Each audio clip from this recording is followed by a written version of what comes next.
Hi, this is Peter Woolfolk speaking. Now, first of all, thank you so very much for listening to the podcast. Now, I am very excited to let you know that the podcast is now available on Amazon Alexa. You know the drill. Simply say, Alexa, play Public Relations Review Podcast, and she'll take it from there. And again, thank you for listening. And if you enjoy the program, please become a subscriber. Now, on to the podcast.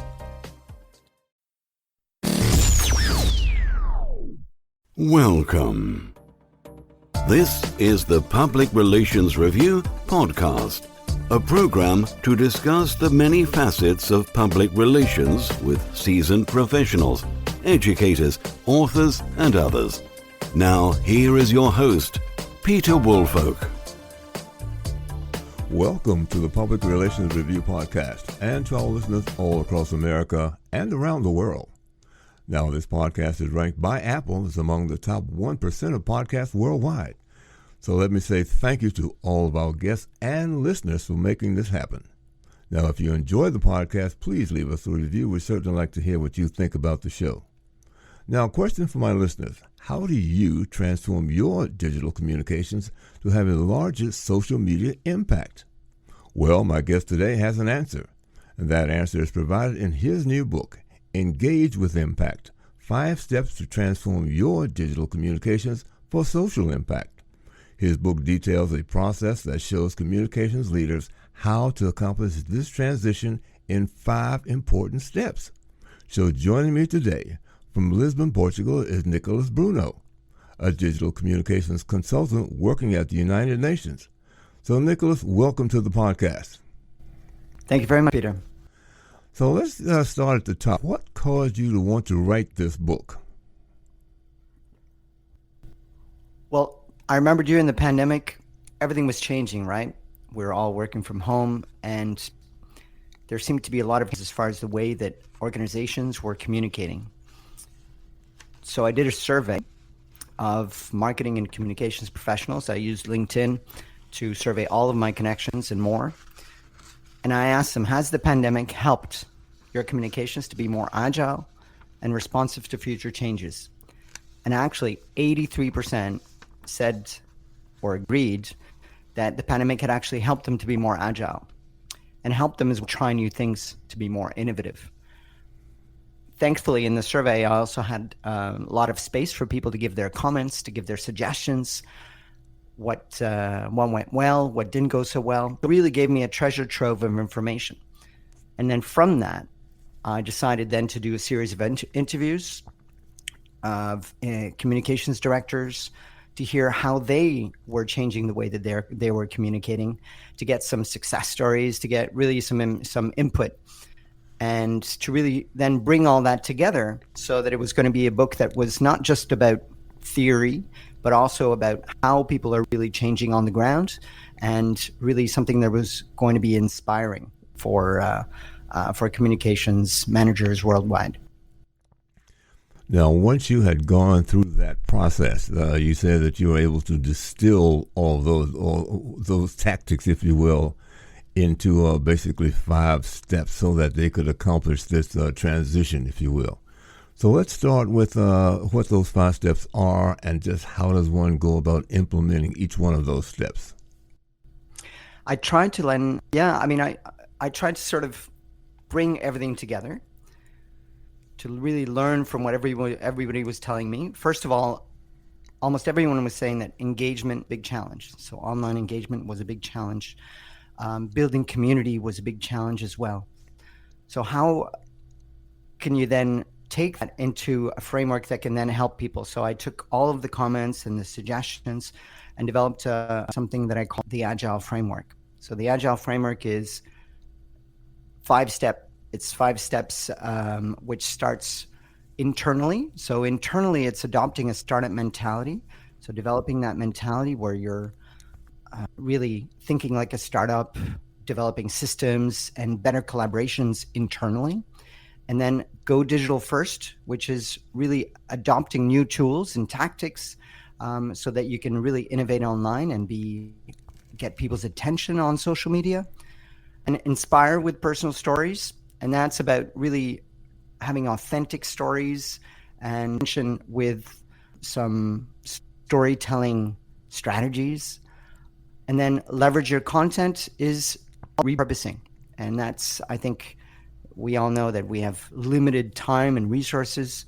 So it's important to then have a repurposing strategy. So that's all about making the most out of the content and the resources that you have. And finally, it's bringing it together so that you empower your community. So having that digital funnel where you're getting your social media followers, subscribers, to then become participants, and then finally to become advocates. So it's really trying to sort of take people through a process where they're changing the way that they're communicating, and first, learning to run, learning to walk before they can run, my apologies, so that they can internally develop the systems for, and then externally then building up that community online and then in person. Well, let's go back to the first one and let's build that up a little bit more. That is to adopt a startup mentality. Because when I think of startups, it's like, for me, starting up a business. What do I need to do? Contacts I need to make. I need to have things to decide if I'm going to go into the business. What am I going to bring with me? What are some of the obstacles going to be? All those kinds of things. But in terms of making this shift, if you will, from just the outreach, but into shifting your communications over to the digital side, what are those startup issues that they need to address and conquer and solve, if you will? First, it's having that collaborative outlook where you're collaborating internally, and you're really having communications internally where people see the value of approaching you with a brief before doing stuff, and so that you're all working together in a collaborative way. So I think an example was during the pandemic, the European Commission needed to fight disinformation, and they needed to do so by reaching out to the scientific community. They needed to do so by getting internal and external experts to really work together very quickly. So they set up those systems. And then the second part is also innovating, being creative, and having an attitude where you can accept failure. I think that a lot of organizations, big companies, nobody wants to fail. And what happens is then it becomes paralysis where you're not evolving, you're not learning, you're not trying new things. So the importance of failure is also a key factor for a startup, where they can learn, they can see the analytics, and they can see what's happening, and they can then adapt, right? So on a concrete level, one example in the book is an NGO called Candid that decided that they wanted to experiment with short-form videos. They decided that they would have a 3-month period specifically where they would test 20 short-form videos. And they would look at the analytics, they would look at what works, what content works, what platforms are doing better, and then use that intelligence afterwards to then build a strategy longer term. So it allows them to have an experimental approach that is not going to be, let's say, something that is going to use up a lot of resources, that is not also going to make a lot of waves because it's only 20 videos. So it allowed them to then progress into that field and see how they can move forward. So it's really adopting that startup mentality where you're trying new things and you're really collaborating internally. Let me just, I want to go back to the startup mentality, because that simply reminds me of some experiences that I had when I decided whether I was going to do this podcast or not. I didn't know anything about podcasts. And too many times when people think that they might fail or do fail at something, they stop because they don't want that again. I looked at it differently because, because I didn't do it right meant that I did not know what I was doing. And then I went back to, I have two things that keep me going on this one. When people talk about Henry Ford, obviously, he built these trucks, blah, blah, blah, blah, blah. And then he said he was going to shift the cars. And folks, Henry, you don't know anything about cars. He says, well, that's true. But I'm going to hire some people who do know about cars. And those happen to be the Dodge brothers. So so he had cars. And then I looked not too long ago when he had to get into the rockets that took people up to the space station, Elon Musk. He had 5 rockets, 5, and he invested his own money. The first 4 all exploded and went to hell. The 5th one made it, And that's the one that got him on this $1 billion contracts that he has. So it's a question of, if you don't know, bring in some people that do. There's nothing wrong with that. As I said, I told some people I was going to produce a CD. I don't read music, nor do I play any music. But I produced a jazz CD. I found out I had to have licenses from people, got their permission, blah, blah, blah, blah, blah, and I got it done. So I'm basically saying is that, yes, you might not know how to do this the first go round, but ask somebody, bring people in that do, and don't just see failure as, well, wait a minute, I didn't get it right this time. I need to add, tweak it, or do whatever, and let's try it a different way. But failure should not be the beginning of your not doing something. It should be your launching pad for saying, what do I need to correct to do the correct way? Exactly. If you look at, the first videos of YouTubers, they're probably awful videos, but they progressively, improved. Right. They progressively learned how to change their message, how to have a hook, how to get a storyline. It really takes some time. So sometimes I think if we try to have everything perfect right from the start, it's not going to allow you to then grow and learn from it. So you have to have that mentality where you're trying to learn.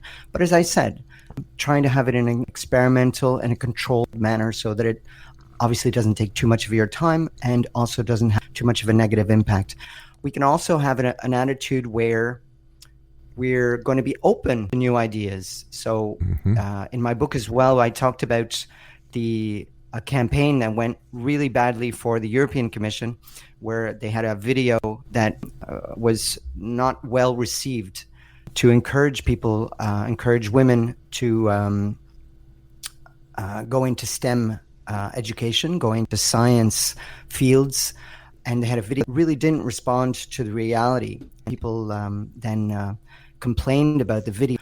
So what they did is they decided, well, let's encourage people from the scientific community to then videos, let's crowdsource the campaign, and let's really get people involved.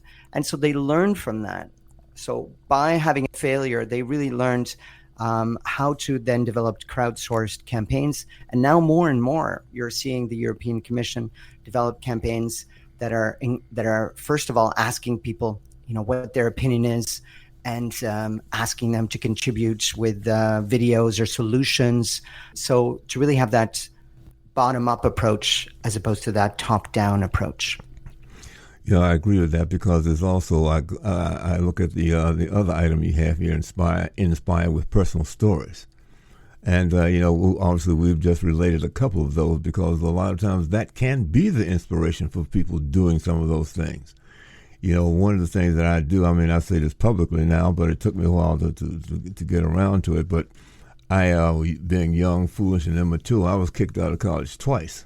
But when I finally went to the military, I changed my attitude and approached a lot of different things.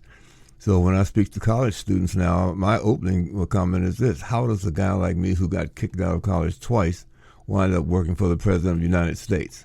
Well, there was a whole lot of determination in that I decided what I was doing wrong, or I was doing things the wrong way. I decided there's got to be some way to fix it.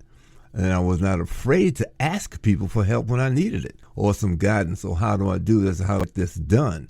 So I think that kind of attitude, and coming from other people's personal stories, can certainly be a motivator in having people accomplish what it is you're saying that they do in terms of shifting their communications over to the social media platforms. Personal stories will certainly be a driving force in helping that happen. Absolutely, and for that storytelling, it's trying to bring in that challenge that you're facing, and trying to show how you're trying to deal with that challenge. And that's really what is going to get people to be interested about your story, is not just basically you talking about how great you are or how great your organization is, but what are the challenges that you're facing and how are you dealing with it? And sometimes it doesn't go the way that you'd like it to, but people are interested in that. And that's what really gets eyeballs on content, is when you have a story that is really authentic, genuine, and really shows like the difficulties that you're facing and how you're dealing with it to try to find some solutions. Mm-hmm. So how has the book been going thus far? First of all, how long has it been out, and how is it doing thus far? It's been going well, as far as having an impact with with some people. So one of my readers got back to me and said the book inspired her to organize an event about failure. So she lives and works in the European institutions in Brussels, and she agreed with me that failure isn't, very well seen in these politically charged institutions. Mm-hmm. So she organized an event inspired by the book, and she asked me to speak. So that was really nice to see that it is having an impact. And as well, I think that it's. I was also asked to speak in Brussels for the European Commission, where they asked me, how can the Agile Framework help us to build a community, to then, not only to have a great social media presence, but then also build community and then have, new partnerships. So I went there as well to speak and give them a workshop about that. So I think it's great when you have this feedback that is great, that is constructive. And I've also tried to make it the book to make it as useful as possible. So there's like, a list of tips and a workbook and all this stuff to help people on the way to when they read it.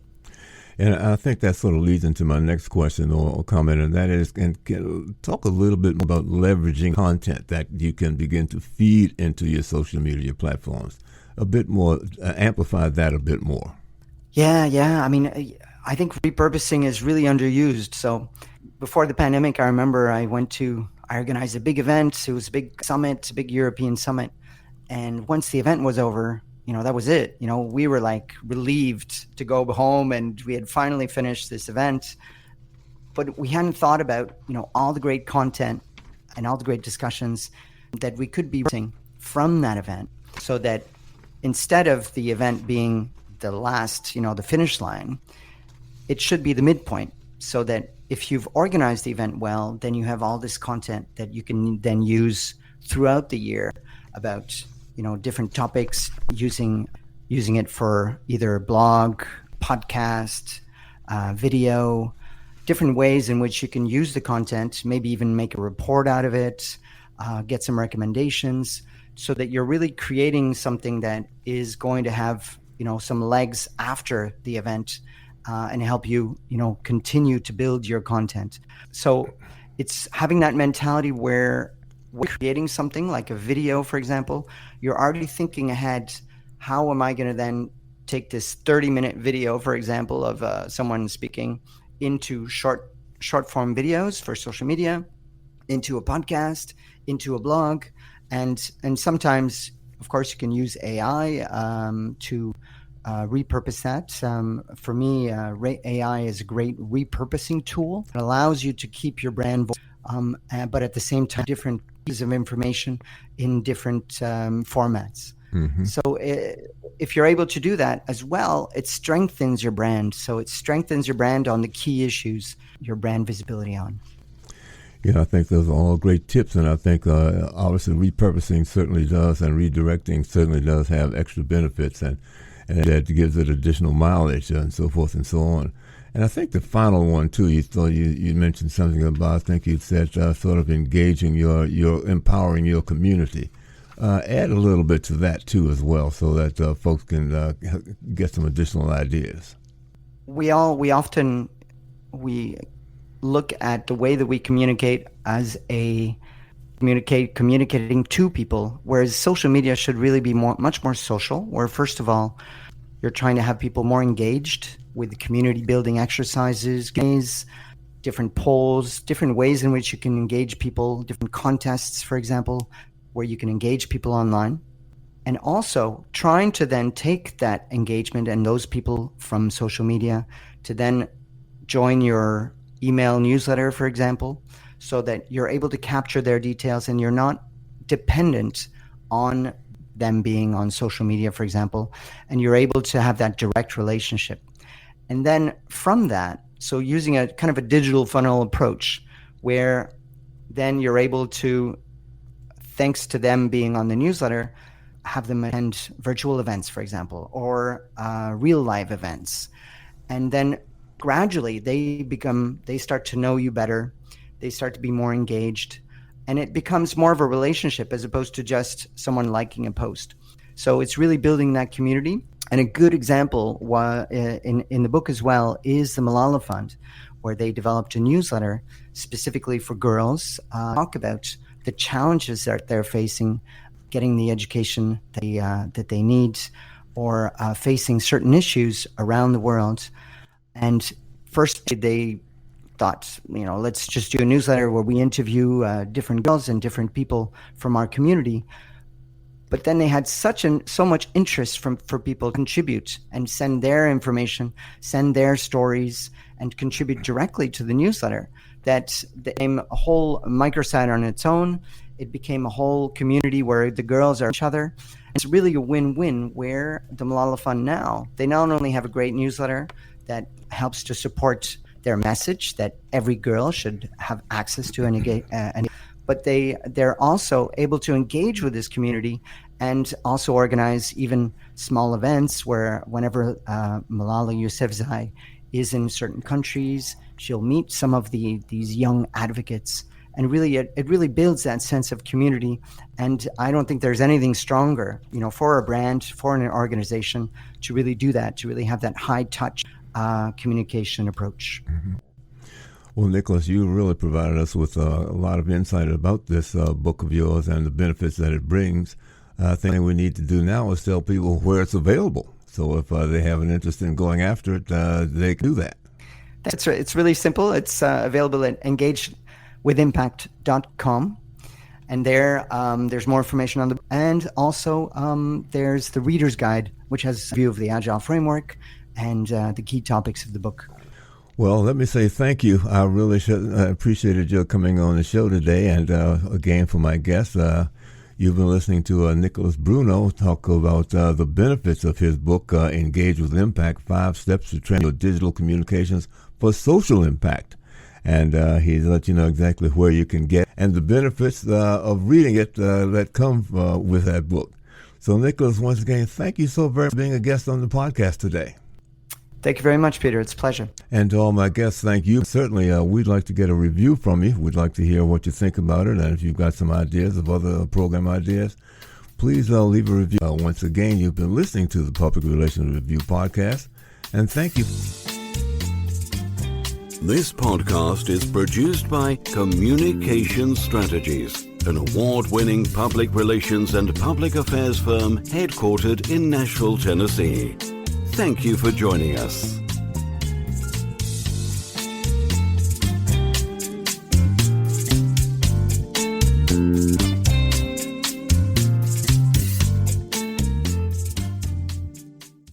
Hello, this is Peter Woolfolk. First, let me say thank you so much for being a listener. Now, I want to alert you to our shiny new podcast website located at podpage.com. However, you can go directly to the podcast site located at publicrelationsreviewpodcast.com. There, you can contact me through email. You can leave a voice message. You can leave a review. You can read an episode blog and frequently learn about the podcast guests. You might also want to suggest podcast topic ideas or even suggest a guest. You can also let me know if you would like to receive our podcast listener logo that you can post on your social media. So I look forward to hearing from you about our new podcast website. Thank you so much for listening to the Public Relations Review podcast and have a great day.